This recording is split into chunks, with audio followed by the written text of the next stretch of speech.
বিরতির পর স্বাগত। হোমস্টের নামে রাজধানী আগরতলায় চলছে দেহ ব্যবসা। এই ধরনের অভিযোগ বহুবার বহু জায়গা থেকে উঠে আসলেও গতকাল কিন্তু তার সঠিক প্রমাণ উঠে এসেছে হারাদন সংঘ থেকে। কাল ছিল ভ্যালেন্টাইন্স ডে, আর এই প্রেমের দিবসেই রাতে অবৈধ দেহ ব্যবসার আখড়া হয়ে উঠেছিল এই হারাদন সংঘ। হোমস্টেতেই চলছে এই দেহ ব্যবসা এমনটাই অভিযোগ। এবং বাড়ির যিনি মালিক তিনিও বলছেন যে অনলাইনে বুকিং করার পরে নাকি হোমস্টেতে আসছেন যুবক যুবতীরা। আর গতকাল রাতে যখন পুলিশ অভিযান চালায় প্রায় সব কটি ঘরে কিন্তু যুবক যুবতীদের পাওয়া গেছে এবং বেশ কয়েকটি জায়গায় নেশাগ্রস্ত অবস্থায় নেশায় আসক্ত ছিল বেশ কিছু যুবক যুবতী। তবে কোথায় রয়েছে পুলিশ, কোথায় রয়েছে পুলিশের গোয়েন্দারা? এলাকাবাসীদের অভিযোগ বহুদিন তারা এই বিষয়টা নিয়ে আওয়াজ তুললেও যেখানে অবৈধভাবে দেহ ব্যবসা চলছে, কিন্তু রাজধানী আগরতলার মূল ফটকে এই বিষয়টা সম্পর্কে কিভাবে অবগত হয়নি পুলিশ? রাজধানী আগরতলার হারাদন সংঘ একেবারে নাভি কেন্দ্র, সেই জায়গায় কেন মানুষের চাপে পড়েই পুলিশকে এবার তদন্তে নামতে হলো? প্রথমেই শোনাচ্ছি আপনাদের বাড়ির মালিক কি বলছে, তার কি বক্তব্য। আপনারা কি যে যখন বুকিংটা নেন প্রত্যেকের যে আইডি ফটো আইডি রাখতে হয়, সেই ফটো আইডি রাখেন? আচ্ছা, ছেলে কিভাবে হয়? ছেলে কিভাবে রাখে? ছেলে কোথায়? অনলাইন পাঠায় তারা। অনলাইনে পাঠায়, মানে সমস্ত বুকিংটা কি অনলাইন কোনো অ্যাপস এর মাধ্যমে? কি অ্যাপস আপনি কি জানেন কোন অ্যাপসে হয়? না, এটা তো জানি। আচ্ছা, আর একটা বিষয় হচ্ছে আপনি কি জানেন এখানে কোনো মাইনর কোনো ছেলে মেয়েরা আসে?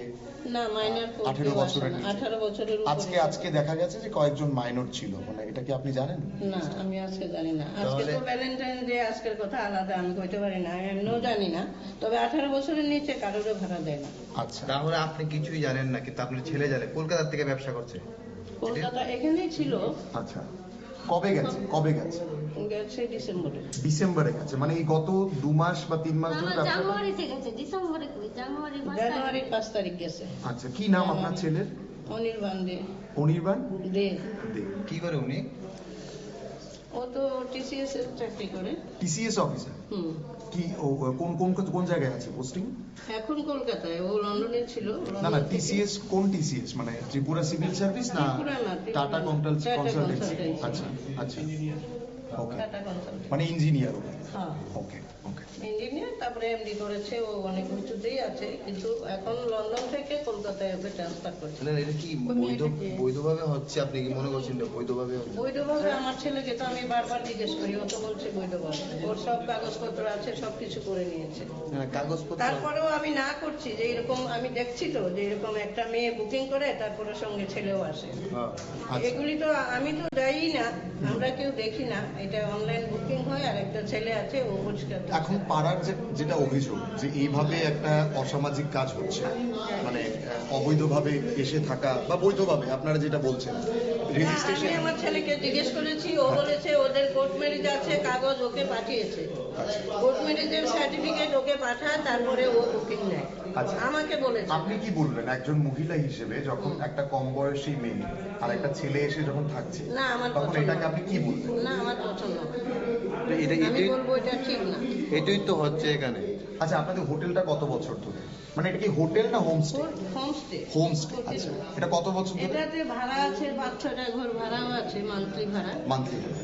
আর 3টা ঘর আছে যেটাতে ও এরকম হোমস্টে করেছে। কতটা রুম আছে এখানে? 3টা রুম আছে। টোটাল কয়টা রুম আছে পুরো বিল্ডিং এ? পুরো বিল্ডিং এ 13টা রুম আছে। আর কত বছর ধরে ব্যবসাটা চলছে? তো 19 থেকে। 19 থেকে 2019? আচ্ছা, 20, 21, 22, 23, 24 কোনো কিছু ছিল না। এই 4-5 মাস ধরে ওই ব্যবসাটা শুরু করেছে। 4-5 মাস না, তুই উল্টা পাল্টা কথা শুনি। এই যে হোমস্টে ব্যবসাটা 2 মাস এর আগে কি ছিল? ঘর ভাড়া ছিল, ও এমনি ফ্যামিলি থাকতো। এমনি ভাড়া দিতেন? ও এরপরে এই ব্যবসাটা আপনার এই ব্যবসাটা এই 2 মাস থেকে। আপনাদের কি কোনো হোমস্টের নাম আছে এটা? হ্যাঁ, লেক ভিউ আছে। সবখানেই আছে। আপনার নামটা? আর এখানে আছে, ওখানে আছে, সব জায়গাতে আছে, লাইট জ্বালিয়ে দিচ্ছে। আচ্ছা, আপনার নামটা ম্যাডাম? আমার নাম সংঘমিত্রা দে। আচ্ছা, এখানে এটা দেখাশোনাটা কে করছে এখন স্পেসিফিকলি দেখাশোনাটা? দেখাশোনাটা তো ওর বউ আসে মাঝে মাঝে, ওই লোকটা ডাকে, কি টাকা নাম পয়সা ওনার? দেয়। কি নাম ওনার? পূর্ণিমা। উনি কি করেন? উনি এখন কিছু করেন না। House wife. আপনি ছেলে কি মানে কলকাতায় দিতে থাকে? কলকাতাতে রিসেন্টলি ট্রান্সফার হয়েছে, এর আগে কোথায় ছিল? লন্ডনে। আপনি ও বাড়ি? 18 বছর ধরে বিদেশেই ছিল। আচ্ছা আচ্ছা, ঠিক আছে। আপনারা শুনলেন বাড়ির মালিকের বক্তব্য। তিনি স্বীকার করে নিলেন যে প্রথমে একটি মেয়ে সেখানে বুকিং করে, তারপর দেখা যায় ছেলেরাও আসে এই মেয়েদের সাথে। সে কথা কিন্তু তিনি স্বীকার করেছেন সংবাদ মাধ্যমের মুখোমুখি হয়ে। এবং 5 থেকে 6 মাস যাবত এই হোমস্টেতে যুবক যুবতীরা প্রতিনিয়ত আসছেন এবং সেই বিষয়টা বাড়ির মালিকেরও পছন্দ নয়, কিন্তু ছেলে এবং ছেলের বউ এই ব্যবসাটা করছে সে কথা তিনি নিজেই স্বীকার করলেন সংবাদ মাধ্যমের মুখোমুখি হয়ে। এবার শোনাচ্ছে এলাকাবাসীদের অভিযোগ। আজকে আমরা সবাই মিলে এখানে আসছি, আসার পরে ক্লাবের মেম্বাররা সবাই মিলে গেছি কি আমরা প্রশাসনের লোক রাখছি, আইনের লোক আসছে, তারা দেখছে, দেখো তারা এখান থেকে 4-5 জন মেয়েরা তারা তুলে নিয়ে গেছে। তারা আমরা দিচ্ছে যে তারা যে লাইসেন্সটা আছে তারা বাতিল করে দিব এবং এই বাড়ি সিজ করে দিব। পুলিশের একজন অফিসার আছে, অধিকারী আছে, তিনি আমাদেরকে এই আশ্বাস দিয়ে গেছে। কি মানে কি এটার ভিতরে কি হয়? এটা কি মানে হোটেল? অ্যাকচুয়ালি এই বাড়িটা অনেকদিন ধরে আমরা জানি এখানে বাড়ি ফ্যামিলি ভাড়া থাকে, কিন্তু এর ভিতরে কি থাকে না থাকে আমরা জানি না। পাড়ার যখন বিভিন্নভাবে কমপ্লেন আসছে এই লোকের কইতে আজকে আমরা দেখলাম একটা ছেলে একটা মেয়ে যায়, একটা ছেলে একটা মেয়ে যায়, একটা ছেলে একটা মেয়ে যায়। এখন দেখলে হোমস্টে না, এরা প্রতিদিনে একটা মেয়ের ভাড়া দেয়, এবার একটা ছেলে আসে। বাড়ির মালিক বাদল দেব বাড়ি ছিল, অনুপম দেব তাদের ছেলে, তার আন্ডারে বাড়িটা চলছে, অনির্বাণ দেব চলছে। পুলিশের হাতে আমরা সাহায্য নিয়েছি, ওনারা দেখছে, দেখে সেটা কইছে যে এটা তারা দেখবে। কোন রেজিস্টার বা কোনো কি আছে লাইসেন্স? পাওয়া গেছে না, কোনো রেজিস্টার কিছু পাওয়া গেছে না। আমরা মানে যেটার মধ্যে কোনো মেনটেন নাই। পুলিশ এখন আমরা সামনে এটা সিজ করছে, লয়ে গেছে, কোনো কারে ভাড়া দিতেছে কিছু নাই। আমরা শুধু পুলিশে একটাই কথা কইছি যে যদি এটার মধ্যে কেউ মহিলা থাকে তাহলে এটা দায় কে হইল। এটা প্রতিনিয়ত দেখতেছে ঘন্টায় ছেলে মেয়ে ঢুকতেছে, প্লাস মদের বোতল পাশের বাড়ি ওই বাড়িতে ফেলাইতেছে, পুরা ক্লাবের কাছে বারবার কমপ্লেন আইতেছে। আমরা বাড়ির মালিকরা আমরা এর আগেও একবার দুর্গাপূজার সময় আমরা জানাইছি তুমি ভাড়া দাও, আমরা জানতাম না, আমরা যদি ভাড়া দাও তোমার ভাড়া টেয়ারে কেউ ঠিক করে চলতে, কিন্তু হ্যাঁ কর্ণবাদ করছে না, হ্যাঁ রুম বাড়াইয়া এটার হোমস্টে নাম দিয়া অবৈধভাবে এটা ভাড়া চলছে আর কি। এটার কোনো এটা অনলাইন বুকিং কইতাছে, অ্যাকচুয়ালি এটা কি অনলাইন কি রেজিস্টারমেন্ট এটার মতো কিছু নাই। তারপর আমরা পুলিশ পশ্চিম থানার পুলিশের কাছে আমরা ফোন করছি, ছেলে মেয়ের অবস্থা দেখা তারা আইসে চেক করছে, প্রত্যেকটা রুমের মধ্যে ছেলে মেয়ে অবৈধভাবে। একটা রুমের মধ্যে তো 3টা বাচ্চা মেয়ে, শঙ্কর আচার্য স্কুলে পড়ে, ক্লাস 10-এ পড়ে, একটা 12 পরে মদ খায়া এবং একটা হুশি নেই। তবুও ঠিক আছে, আমরা জানাইছি, আমরা এলাকাবাসী হিসেবে পুলিশের হস্তক্ষেপ, কিন্তু পুলিশ দেখছে। এখন পুলিশে 2-3 জনে ধরে লয়ে গেছে, অ্যারেস্ট কোনো কইছে না, কারণ এরা এটা তদন্ত করবো, এরার মা বাবার গার্জিয়ানরা কল করবো। আমরা বলছি আপনারা দেখেন এটা যে আমরা যে সুষ্ঠু সমাজ, এই সমাজের মধ্যে এইভাবে চলতে পারে না কোনো এলাকার মধ্যে, এটা হোটেলও না। তো প্রতিনিয়ত আমরা দেখতেছি যে এলাকার মধ্যে একটা বাজে প্রভাব পড়তেছে, ছেলে মেয়ে কইতে আছে। ইভেন কিছুদিন আগে এখানে যেসব ছেলে মেয়ের আমরা দেখতেছি, যেসব ছেলেরা দেখতেছি ঢুকে এখানে, ইদানিং কালে আমরা দেখতেছি আমরা এলাকার মধ্যে বাইক চুরি করে লইতেছে। এখানে একটা আমরা একটা ক্লাব মেম্বার সাংবাদিকতা করে, নিতুদে হেয়ার বাইকও চুরি হয়ে আছে। আমরা তো সন্দেহ যে হেয়ার বাইক এখান থেকেই কোনো ছেলে যাইতে রাত লয়ে গেছে। তাহলে এইদিকে ড্রাগস, ট্যাবলেট এইসবের ব্যবসা চলতেছে। এবং একটা ওইখানে একটা কালো একটা গাড়ি আছে, এই গাড়িটার ভিতরে এখন আমরা পুলিশে গেছি, এরা কালকে এটা চাবি পাইছেন, এটার মধ্যে হয়তো সার্চ করলে ট্যাবলেট বা নেশা জাতীয় দ্রব্য পাওয়া যাবে, এটা আমার বিশ্বাস। তো এখানে একটা আস্তানা গড়ে উঠছিল। আজকে আমরা এলাকাবাসী একত্রিতভাবে এই আস্তানাটা পুলিশের দিচ্ছি এবং আশা করি এটা সুষ্ঠু তদন্ত হইব এবং বাড়ির মালিক আশা করি যে যেই রুলস আছে এই রুলস অনুযায়ী কিছু মেনটেন করছে না, হয়তো বা অ্যারেস্ট হইতে পারে, এটা আমরা আশা। আজকে আমার এখানে কোন জায়গায় এটা? হারদন সংঘ এলাকা, Dimsagar road, lake view apartment নামে এই বিল্ডিংটা পরিচিত। এখনো কি কোনো লোক টোক আছে এটা এখনো আছে, কিন্তু হয়তো কিছু আইন আছে অ্যাডাল্ট, আমরাও রুমের ভিতরে ঢুকতে পারি না।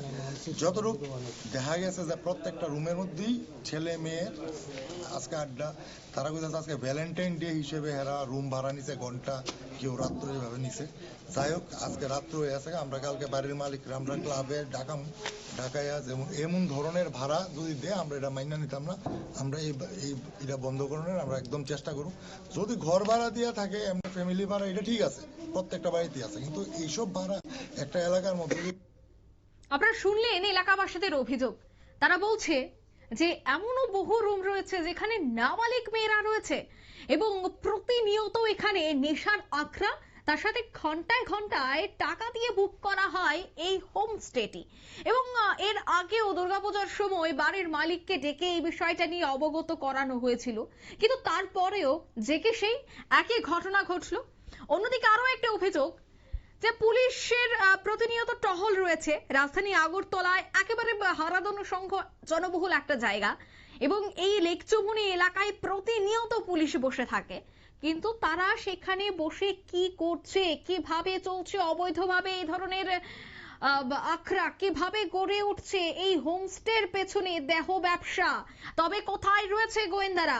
অন্যদিকে গতকাল যখন তারা অভিযানে নামে, তবে অভিযোগ যে সেখানে মহিলা পুলিশের সংখ্যাও অনেকটাই কম ছিল, আর মহিলা পুলিশের সংখ্যা অনেকটাই কম থাকায় সেখানে বেঘাতও পোহাতে হয়েছে সেখান থেকে নাবালিকা মেয়েদেরকে উদ্ধার করে নিয়ে যাওয়ার ক্ষেত্রে।